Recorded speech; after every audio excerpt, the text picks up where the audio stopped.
قال النبي صلى الله عليه وسلم الصيام جنة তোমরা রমজান মাসে সিয়াম সাধনা করো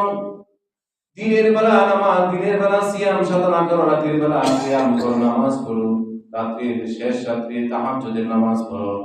শেষ রাতে নামাজ আল্লাহ তাআলার কাছে এত দামি বলে জাহান্নামের আগুন দুনিয়ার কোন পানি দিয়ে নিবে না আল্লাহ তাআলা জাহান্নামের আগুন নিভাই দিবেন তাহাজ্জুদের চোখের পানি দিয়া যে চোখের পানিগুলি তাহাজ্জুদের নামাজ পড়ার পরে আল্লাহর রাখছিলেন মসজিদের কোনায় বৈশা বাড়ির যায় নামাজের মধ্যে বৈশা আল্লাহ রাখছিলেন আল্লাহ তাআলা বলেন ও বান্দা এই পানি কোন সাধারণ পানি নয় এই পানি হলো তোমার চোখের জান্নাতের পানি তাহাজ্জুদের পানি এই পানি দিয়ে আমি আল্লাহ তোমার জাহান্নামের আগুনকে নিভাই দেব সুবহানাল্লাহ এজন্য আল্লাহ রাব্বুল আলামিন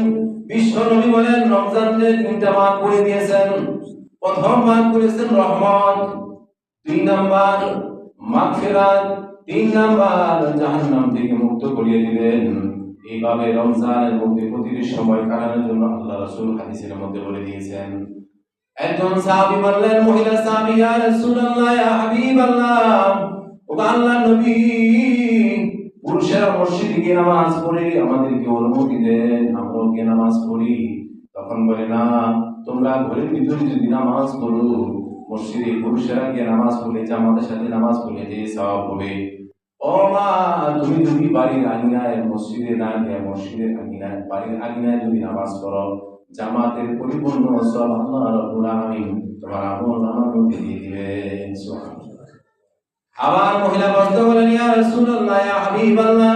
ও আল্লাহর রাসূল সবাই তারাবি নামাজ পড়ে জামাতের সাথে আমরা পরিবারিতে বলে আমরা জামাতের সাথে নামাজ পড়লে দোষ কি আমরা নামাজ পড়ি বর্ষার সাথে না যদি নামাজের মধ্যে যাও নামাজের মধ্যে গেলে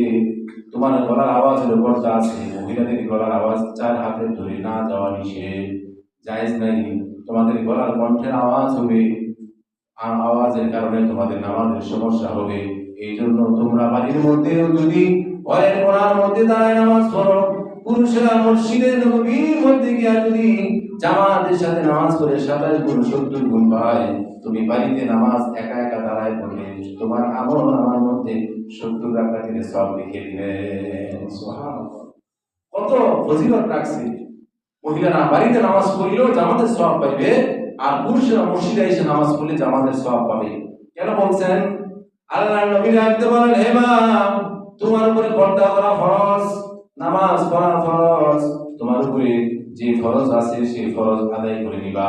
আল্লাহ রাসূল সাল্লাল্লাহু আলাইহি সাল্লাম বলেন ইফতারের সময় কমপক্ষে 10 লক্ষ জাহান্নামের বুঝিয়ে আল্লাহ তাআলা মাফ করিয়া দেন জোরে বলেন সুবহানাল্লাহ